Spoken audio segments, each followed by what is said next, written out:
मेरा पति मेरा बहुत ख्याल रखता था। मेरे लिए महंगी महंगी चीज़ें लेकर आता था, जबकि उसकी इतनी औकात नहीं थी। मैं हैरान हो जाती कि इतना सब कुछ कहाँ से लेकर आता है। पर एक काम वह बहुत ही अजीब करता, मुझे बहुत खुश कर देता। मेरे लिए मेरी पसंद की चीज़ें और खाना लेकर आता, लेकिन खुद रात होते ही दूसरे कमरे में जाकर सो जाता।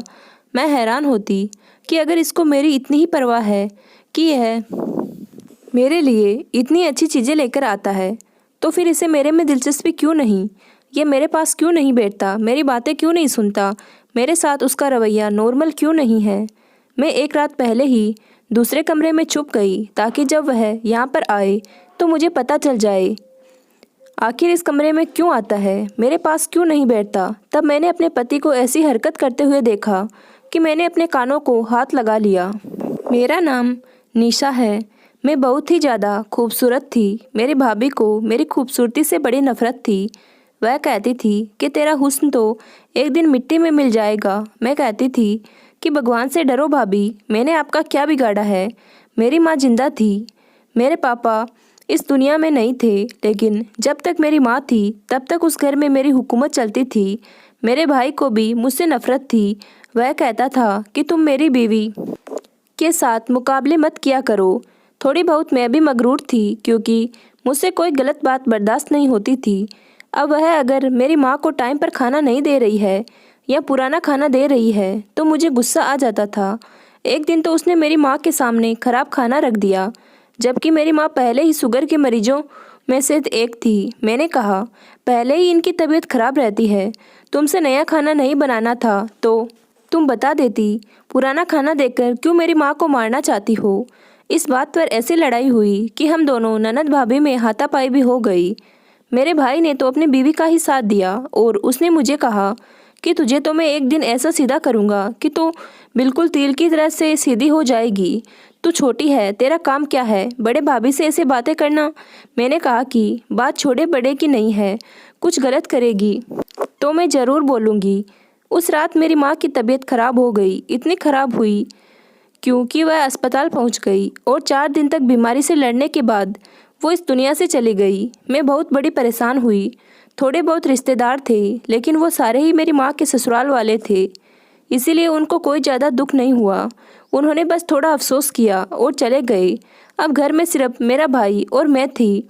एक रात भाई कमरे में आया और उसने कहा कि मम्मी इस दुनिया में नहीं रही। मुझे लगा कि कहेगा कि कोई बात नहीं, मैं हूँ, किसी चीज़ की ज़रूरत नहीं है तो मुझे कह देना। उसने कहा कि अगले रविवार वाले दिन तुम्हारी शादी है। जब उसने ऐसी बात की तो मैं हैरान रह गई। मैंने कहा कि क्या? उसने कहा कि हाँ, तुम्हारी शादी कर रहा हूँ, अपने घर की हो जाओगी तो अच्छा रहेगा। मेरे में इतनी ज़रूरत न थी कि पूछूं कि मेरी शादी किससे कर रहे हो, पर इतनी जल्दी शादी? उसने कहा कि बस शादी की रस्म है, क्योंकि अभी अभी माँ मरी है। तेरे दिल में कोई अरमान है तो उसको दिल में ही दबा लेना। मैं तुम्हारे लिए महीना पहले ढोलकी नहीं रख सकता और न ही तुम्हारे दूल्हे को घोड़े पर ला सकता हूँ। इतना कहकर वह कमरे से चला गया। मैंने तकिए पर सिर रखकर रोना शुरू कर दिया, लेकिन फिर दिल को यह सोचकर तसल्ली कर ली कि चलो, शादी तो एक दिन होनी ही थी। अगर हो जाएगी तो मेरा अपना घर तो होगा, किसी की गुलामी तो नहीं करनी पड़ेगी। भाभी से तो जान छूट जाएगी, वरना किसी और तरह से तो भाभी से जान नहीं छूट सकती। यही सोचकर मैं भी दिन गुजारने लगी, लेकिन शादी वाले दिन यह देखकर हैरान रह गई कि मेरे भाई ने मेरे लिए किस किस्म के इंसान से मेरी शादी तय की थी। शायद इससे भी मेरी भाभी की कोई चाल थी, क्योंकि जब भी लड़ाई होती थी मेरी भाभी दुश्मन बन जाती थी। मुझे लगता था कि वो किसी दिन ज़रूर ही मुझसे बदला लेगी, और आज उसने यही किया था। वह कामयाब हो गई थी, क्योंकि मेरा दूल्हा तो अजीब सी हालत में बैठा था। उसे देखकर कोई बच्चा भी अंदाज़ा लगा सकता था कि वह तो कोई नॉर्मल इंसान नहीं था, बल्कि एक पागल था, क्योंकि उसने हाथ में टॉफ़ियाँ पकड़ी हुई थी जिसको वह खा रहा था। बाल उसके बिखरे हुए थे, कपड़े तो उसने नए पहने हुए थे, लेकिन इतने गंदे कर लिए थे कि जैसे कोई छोटा बच्चा मिट्टी में खेलता है तो उसके कपड़े गंदे हो जाते हैं। यही मेरा दूल्हा था। सबको पता चल गया कि वह तो पागल है। मोहल्ले से भी कुछ औरतें आई हुई थी, क्योंकि रिश्तेदार तो थे नहीं। उन्होंने भी कहना शुरू कर दिया था कि निशा का दूल्हा तो पागल है। ये क्या कर दिया भाई भाभी ने, बहन पर इतना बड़ा जुल्म कर दिया। माँ क्या मरी, इनकी तो आंखें सफ़ेद हो गई। पागल के साथ इतनी प्यारी लड़की की शादी करवा दी और मेरा शादी हो चुका था। उसके बाद मैंने अपने दूल्हे को देखा था। अब तो विदाई होने वाली थी। मेरी आंखों से आंसू जारी थे। मैं रोना चाहती थी लेकिन रो भी नहीं सकती थी। मैं रोती तो मेरे आंसू कौन देखेगा। मुझे मेरी माँ की बहुत याद आ रही थी। मेरी माँ अगर आज जिंदा होती तो मेरे साथ यह सब कुछ कभी ना होता। मेरी भाभी नहीं, मेरे भाई को भड़काया था। उसको जरा ख्याल नहीं आया कि वह अपनी बहन की शादी एक पागल के साथ कर रहा है। कैसे रखेगा वह मुझे, क्या खिलाएगा, क्या पिलाएगा। आजकल तो लोग अपनी बेटियों की शादी ऐसे लड़के के साथ भी नहीं करते जिनके पास नौकरी नहीं होती। और इसके पास तो अकल भी नहीं थी, तरीका भी नहीं था। एक पल को तो दिल किया कि और जाने से इनकार कर दूं, लेकिन उसके बाद क्या होता, मेरा ही तमाशा बनता। ये लोग फिर भी मुझे यहाँ से निकाल ही देते। इसीलिए सब कुछ भगवान पर छोड़ दिया और चुपचाप विदा हो गई। जाते जाते भाई ने सर पर हाथ रखने की कोशिश की तो मैंने सर पीछे कर लिया। सब लोगों ने यह मंजर देखा। मैंने कहा कि जरा इसकी भी बेइज्जती हो, इसको इतना तो जताऊं कि इसने जो मेरे साथ किया है वो अच्छा नहीं किया। भाभी भी मिलने के लिए आगे हुई तो मैं उनसे भी ना मिली, क्योंकि उन्होंने तो सबके सामने ही कह दिया था कि तुम्हारी शादी करवा दी, नखरे ना दिखाओ और अपने घर दफा हो जाओ। कौन सी भाभी कहती है अपने ननद को, वो भी उसकी विदाई वाले दिन। अरे दिल जितनी भी नफरत हो, इस तरह तो कोई भी बेटी को घर से यह कहकर नहीं निकालता कि दफा हो जाओ। मेरे साथ कितना बुरा सुलूक हो रहा था भगवान ही जानता है कि मेरे ऊपर कितना जुल्म हो रहा है। पर मुझे पता था भगवान मेरा इंसाफ करेगा। लेकिन अभी तो मेरा समय बहुत ख़राब नज़र आ रहा था। कुछ समझ नहीं आ रहा था। मेरा दूल्हा पागल था लेकिन उसका घर अच्छा था। 3 कमरों वाला घर था। वहाँ पर उसका एक भाई भी था। मुझे लगा कि वो भी इसी घर में रहता है, लेकिन जब रात हुई तो उसकी जगह उसका भाई कमरे में आया। मैं जरा घबरा गई। उसने कहा, भाभी घबराने की ज़रूरत नहीं है। दरअसल ये भी मेरा अपना घर है। वहाँ दूसरी जगह भी मेरा घर है जहाँ पर मेरी बीवी बच्चे मेरा इंतज़ार कर रहे हैं। अब आपको ही इसे संभालना है। वह क्या है कि मेरी बीवी की इसे नहीं बनती, क्योंकि उसके साथ इसके संबंध अच्छे नहीं हैं। माँ बाप हमारे भी नहीं हैं, बस अब आप हैं और आपका पति है। ये घर है। अगर आपको समझ ना आए कि कौन सी चीज़ कहाँ पर पड़ी है, कौन फ़ोन करके पूछ लीजिएगा। दीवार पर मेरा नंबर लिखा हुआ है। पर अगर यह ज़्यादा तंग करने लगे तो भी आप मुझे बुला सकती है। लेकिन देखें, मैं भी बाल बच्चेदार हूँ। मेरी बीवी को मेरा यहाँ आना जाना ज़्यादा पसंद नहीं है। अगर कोई बहुत ही ज़्यादा इमरजेंसी हो तो फिर आप बुला लीजिएगा, वरना खुद ही हालत को संभालने की कोशिश कीजिएगा, क्योंकि अब यह तो आपका ही पति है और आपको इसके साथ ही रहना है। मैं समझ रही थी कि मेरी ज़िंदगी कितनी बुरी होने वाली थी।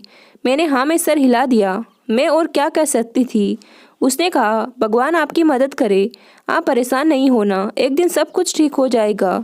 मुझे पता था कि वह तसल्ली दे रहा है, लेकिन फिर दोबारा कहा कि मैं आपको बताने की कोशिश कर रहा हूँ भाभी कि एक दिन सब ठीक हो जाएगा। आप बिल्कुल परेशान नहीं होना। पता नहीं इसने इस बात को 2 बार क्यों बोला और इतना जोर देकर क्यों बोला। फिलहाल तो मुझे कुछ समझ नहीं आ रहा। मैंने कहा, ठीक है। मेरा पति दूसरे कमरे में बैठा था। मैं जब उस कमरे में गई तो हैरान रह गई। यह कमरा शायद उसी का था। यहाँ पर काफ़ी सारी चीज़ें टूटी हुई थी, पर कुछ खिलौने वगैरह भी पड़े थे। शायद उसका दिमाग बचकाना था। उसने मुझे देखा तो मैं डर गई। मुझे लगा ये मुझसे कोई बात करेगा, कुछ बोलेगा या कोई काम कह देगा, पर उसने ऐसा कुछ नहीं किया। मैं चुपचाप जाकर अपने कमरे में सो गई। मेरा दिल तो किया दरवाजे को अंदर से कुंडे लगा लूं, लेकिन फिर मैंने ऐसा नहीं किया। कहने में बड़ा अजीब लगता है, लेकिन इतनी सुकून की नींद पहले कभी नहीं आई थी। आँख खुली तो हैरान रह गई।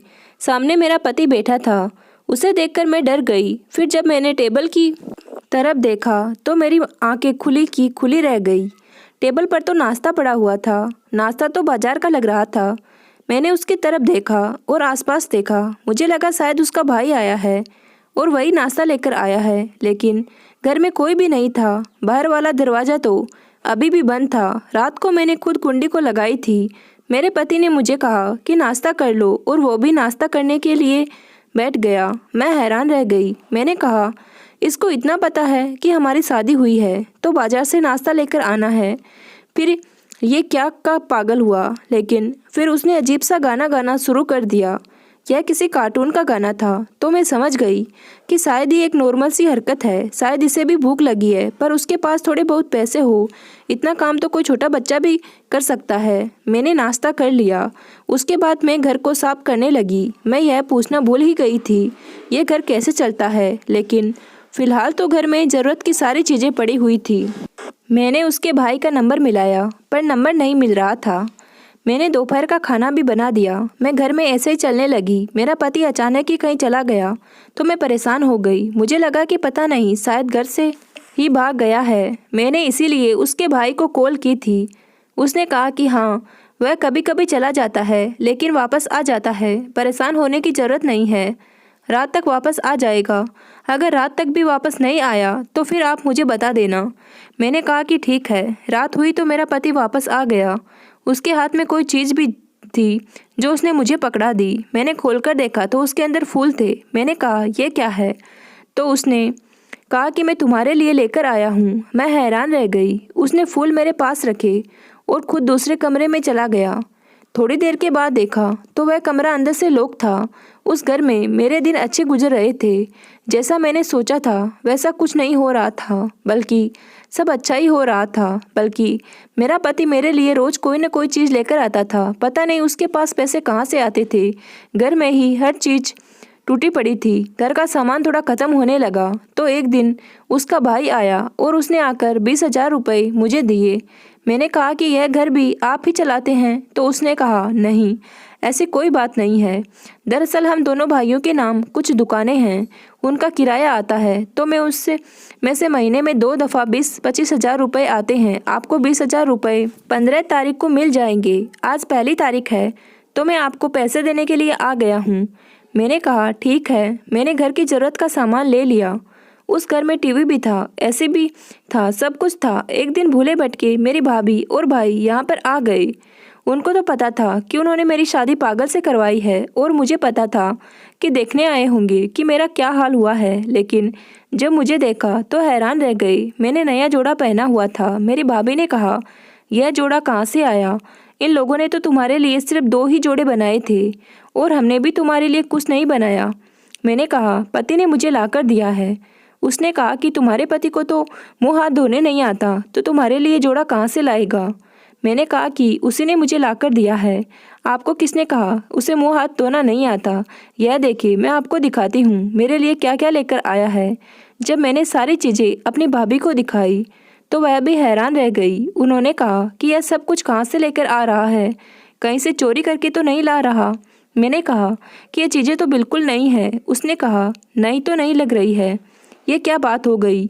उनका तो ऐसा हो गया जैसे तीर निशाने पर नहीं लगा, कि जैसे वह मेरे साथ कुछ बुरा करना चाहती थी, पर बुरा नहीं हुआ। तो बड़े परेशान हो गई थी। खैर, मैंने भी सर उठाकर उनको सारी चीज़ें दिखाई और मैं बड़ी खुश हो गई। मेरी भाभी ने कहा, देखो, शायद मैंने जल्दीबाजी में आकर गलत फैसला कर दिया था, लेकिन तुम तो खुश लग रही हो। मैंने अपने भाई को भी कहा कि आपने कोई गलत फैसला नहीं किया। मैं वाकई खुश हूँ।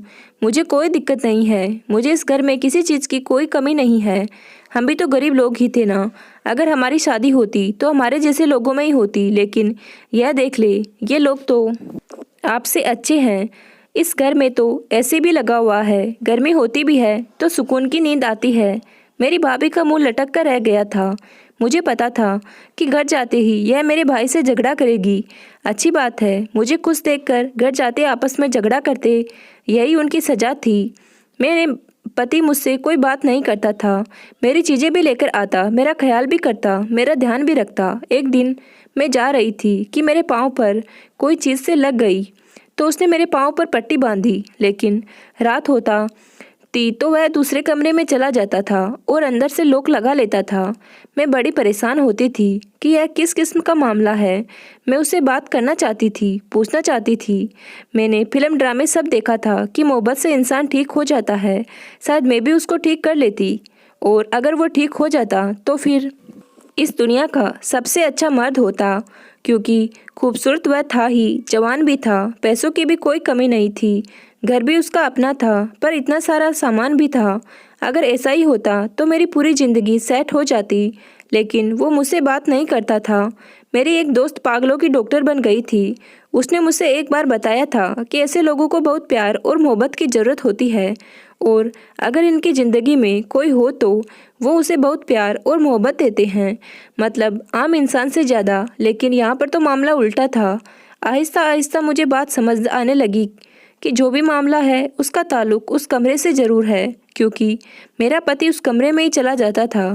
इसीलिए मैंने सोच लिया कि मुझे पता लगाना होगा कि उस कमरे में क्या करता है। मैं एक बार उस कमरे में गई थी, पर वहाँ पर ऐसा कुछ भी नहीं था। मेरी भाभी ने लोगों को कहना शुरू कर दिया था कि पागल से शादी हुई है, लेकिन वह बड़े अच्छे हालात में है। उसके मुंह से निकल गया होगा। यह बात मुझ तक भी पहुंच गई थी, क्योंकि मौला तो एक ही था। मैं कहती थी कि हाँ, भगवान का शुक्र है, मैं तो बहुत ज़्यादा खुश हूँ। मेरे पास सब कुछ है, मेरे पास पैसे भी होते थे, घर के सारे मामलात मेरे हाथों में होते थे, पैसे आ जाते थे, मेरा पति मेरा ख्याल भी करता था और रोज़ मेरे लिए कोई ना कोई नई चीज़ भी लेकर आता था। वह कहा जाता था, मुझे नहीं पता। मैं एक बार उसके पीछे पीछे गई, लेकिन मुझे रास्ते का नहीं पता था, इसलिए मैं वापस आ गई कि मैं कहीं गुम ही ना हो जाऊं। और वो तो मेरी आंखों के सामने से न जाने कहाँ चला गया। उस रास्ते का बहुत अच्छी तरह से पता था। शायद किसी बाग में बच्चों के साथ खेलने के लिए जाता होगा, क्योंकि उसके पास इस तरह की काफ़ी सारे सामान थी। इसीलिए मैंने इस बात पर ज़्यादा ध्यान नहीं दिया, लेकिन मुझे यह बात ज़रूर पता लगानी थी कि कमरे में क्या है। और वह दिन के वक्त पर कमरे को ताला लगाकर चला जाता था। एक दिन मैंने चाबी गायब कर दी और ताला भी खोल दिया। उसको ताला नहीं मिला तो वह बगैर ताला लगाए ही चला गया। मेरा प्लान था कि मैं पहले से ही कमरे के अंदर छुप जाऊंगी और जब वह कमरे में आएगा तो मुझे पता चल जाएगा कि वह क्या कर रहा है। लेकिन जैसे ही घर में आया, मुझे तलाश कर रहा था। मुझसे कभी कभी थोड़ी बहुत बातें भी कर लेता था। उसको मेरा नाम भी याद हो गया था, मुझे मेरे नाम से ही बुलाता था। कभी कभी देखकर बड़ा दुख होता था कि यह भी तो किसी की औलाद है, कितना खूबसूरत नौजवान है और इसके साथ न जाने क्या हुआ कि यह पागल हो गया। जाहिर है यह पागल पैदा तो नहीं हुआ होगा, क्योंकि कहते हैं ऐसे लोगों की उम्र कम होती है। शायद इसके साथ कुछ हादसा हुआ हो। मैंने उसके भाई से भी पूछने की कोशिश की थी, पर उसने मुझे कुछ नहीं बताया था कि वक्त के साथ साथ आपको सब कुछ पता चल जाएगा। यह किस किस्म की बात थी? वक्त के साथ कैसे पता चलता? मुझे मेरे पति की पुरानी तस्वीरें मिली थी। वो शक्ल से बहुत ही गुस्से वाला और जिद्दी लगता था। ऐसा लगता था कि जैसे पूरे खानदान का सबसे खूबसूरत नौजवान था। लेकिन फिर ऐसे हाल पर कैसे पहुंच गया? कहीं इसको किसी की बद्दुआ तो नहीं लगी थी? मन में ऐसे ही उल्टी सीधी बातें और सवाल आते रहते थे। आज तो मुझे पता चल ही जाना था। फिर उसके बाद में देखते हैं कि मैंने क्या करना है। कहीं कोई ऐसी वैसी बात न हो। मेरा पति फिर से मेरे लिए कोई चीज़ लेकर आया था। कमरे में गया, लेकिन उसे महसूस किया कि मैं कमरे में नहीं हूँ, तो वह चीज़ वहीं पर रख दी। मुझे थैले रखने की आवाज़ आई थी। वो उस कमरे में आ गया। मैं कमरे के अंदर ही छुपी हुई थी। उसने दरवाजे को अंदर से लॉक लगा दिया और कुर्सी पर सर पकड़े बैठ गया। मैं एक पर्दे के पीछे से उसको देख रही थी। उसको अंदाज़ा भी नहीं था कि मैं कमरे के अंदर हूँ। वो सर को ऐसे अंदाज में पकड़े बैठा था, ऐसे लगता था जैसे कोई बड़ा आदमी कुछ सोच रहा है। उसके चेहरे पर से अचानक से पागलों वाले जज्बात ही गायब हो गए थे। अभी से मामला मुझे कुछ गड़बड़ लग रहा था। कोई न कोई बात थी जो नॉर्मल नहीं थी। थोड़ी देर के बाद उसने अपनी जेब से एक बड़ा सा फ़ोन निकाला। मैं हैरान रह गई कि यह बड़ा फ़ोन इसके पास कब आया, और फ़ोन भी बिल्कुल ठीक ठाक था, टूटा हुआ भी नहीं था, जबकि बाकी उसकी सारी चीज़ें टूटी हुई थी। फ़ोन पर किसी से बात करने लगा और जब उससे बात करने शुरू की तो मेरी तो ऐसी हालत ख़राब हुई कि मैं हैरान रह गई। वह तो किसी समझदार आदमी की तरह बातें कर रहा था और कह रहा था कि देखिए, मैंने आपसे पहले डील की थी, आप ये पैसे कारोबार में लगा दें, जो मेरी किस्मत होगी, जो मेरा नसीब होगा, मुझे मिल जाएगा। मैं हैरान रह गई थी कि वो मेरा पति, जो दुनिया के सामने पागल बना हुआ है, यहाँ पर बैठ के बिजनेस की डीलें कर रहा था। लेकिन फिर दुनिया के सामने क्यों पागल बना हुआ था और अपनी बीवी से झूठ क्यों बोल रहा था? अपनी बीवी को तो बता सकता था। दिल तो किया कि सामने आ जाऊं, लेकिन फिर सोचा कि देखती हूँ यह क्या करता है। फिर थोड़ी देर के बाद जेब से काफ़ी सारे पैसे निकाले और फिर उनको एक साइड पर रख दिया। फिर दोबारा से किसी को फ़ोन किया। इस बार मुझे समझ आया कि वह किसी को फ़ोन कर रहा है। वह अपने भाई को ही फ़ोन कर रहा था। उसने कहा कि मेरा दिल करता है मैं निशा को सब कुछ बता दूं। मेरी बीवी है, मैं उसके साथ रहना चाहता हूं। शायद दूसरा शख्स कह रहा था कि जल्दीबाजी न करो, तो उसने कहा कि जल्दीबाजी कैसी, हमारी शादी को 4 महीने होने वाले हैं। जब मेरा जिक्र हुआ तो मैं सामने आ गई। मुझे देखकर हैरान रह गया। उसका मुंह खुला का खुला रह गया और फ़ोन में एक साइड पर रख दिया। मैंने कहा कि यह सब कुछ क्या है, क्यों दुनिया के सामने पागल बने हुए हैं। मैंने सब कुछ सुन लिया है। उसने कहा कि देखो, मैंने आज या कल तुम्हें बताना ही था। मैंने कहा कि मुझे सारी बात बताओ, आखिर बात क्या है। मेरी आंखों में आंसू आ गए। तो उसने कहा, रो क्यों रही हो। मैंने कहा, मुझे नहीं पता, बस मुझे रोना आ रहा है। मुझे बता दे कि क्या बात है। उसने मुझे ऐसी बात बताई कि मैं हैरान रह गई। उसने कहा कि मैं पूरे मोहल्ले का सबसे समझदार और पढ़ा लिखा लड़का था। मेरी बहुत अच्छी नौकरी भी थी। अभी भी मैं उस नौकरी में हूँ, लेकिन सारी रात बैठकर ऑनलाइन काम करता हूँ। मैंने कहा कि पागल बने क्यों फिरते हो। तो उसने कहा, मेरी कुछ लोगों के साथ दोस्ती थी, पर मुझे नहीं पता था वो किसी और तरह के लोग थे। एक दिन हम लोग कहीं चले गए, वहाँ पर हमारा छोटा सा झगड़ा हो गया और हमारे हाथों एक आदमी मर गया।